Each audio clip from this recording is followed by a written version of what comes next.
একটা সময় বিশেষ করে ৯০ দশকে বাংলা সিনেমাগুলিতে নায়ক নায়িকা থেকে শুরু করে খলনায়কদের পাশাপাশি অত্যন্ত গুরুত্বপূর্ণ ভূমিকা থাকত সিনেমার শিশু শিল্পীদের।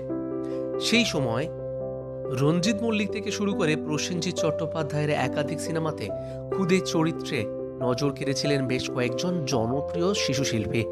রঞ্জিত মল্লিক অভিনীত বিখ্যাত বাংলা সিনেমা শত্রুতে এমনই একজন অনাথ শিশুকে দেখে মন ভরে গিয়েছিল দর্শকদের। আশা করি এই সিনেমার সেই ছোট্ট শিশুটিকে এখনো ভোলেনি দর্শক। সিনেমায় সেই ছোট্ট চরিত্রে অভিনয় করেছিলেন মাস্টার টাপু। যদিও ৮ বছরের সেই অভিনেতা এখন আর সেই ছোটটি নেই, অতটুকু বয়সেই তার সাবলীল অভিনয় মন জয় করে নিয়েছিল দর্শকদের। পর্দায় তার অভিনয় এতটাই জীবন্ত ছিল যে তার চোখে জল দেখলেও দর্শকরা হাউমাউ করে কেঁদে ফেলতেন। দীর্ঘদিনের অভিনয় জীবনে একাধিক সিনেমায় অভিনয় করলেও শত্রু সিনেমায় ছোট্ট চরিত্রের জন্যই দর্শক মহলে আজও তিনি দারুণ জনপ্রিয়।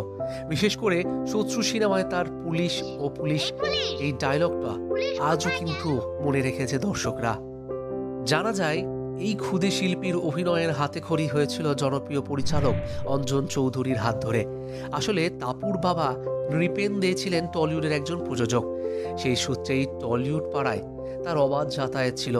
তাপুর অভিনয়ে আসার গল্পটাও কিন্তু বেশ মজার ছিল।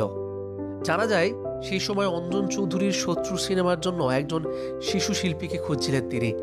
এমন সময় একদিন স্টুডিও পাড়ায় বাবার সাথে আসে টাপু। তারপর পরিচালক অঞ্জন চৌধুরী তাকে আসন্ন শত্রু সিনেমার জন্য এক নজরে পছন্দ করে নেন। তারপর বাকিটা তো ইতিহাস। এরপর শিশু শিল্পী হিসাবে তিনি অভিনয় করেন আশা ভালোবাসা, একান্ত আপন এবং প্রতিকারের মতো সিনেমায়। তবে ছোটবেলায় শিশু শিল্পী হিসাবে তিনি যে পরিমাণ জনপ্রিয়তা পেয়েছিলেন, বড় হয়ে তা ধরে রাখতে পারেননি। এখন সেইভাবেই পর্দায় অভিনয় করতে দেখা যায় না তাকে। জানা যায় যাদবপুর ইউনিভার্সিটি থেকে ফিল্ম স্টাডিজ নিয়ে একসময় পড়াশোনা করেছিলেন তিনি।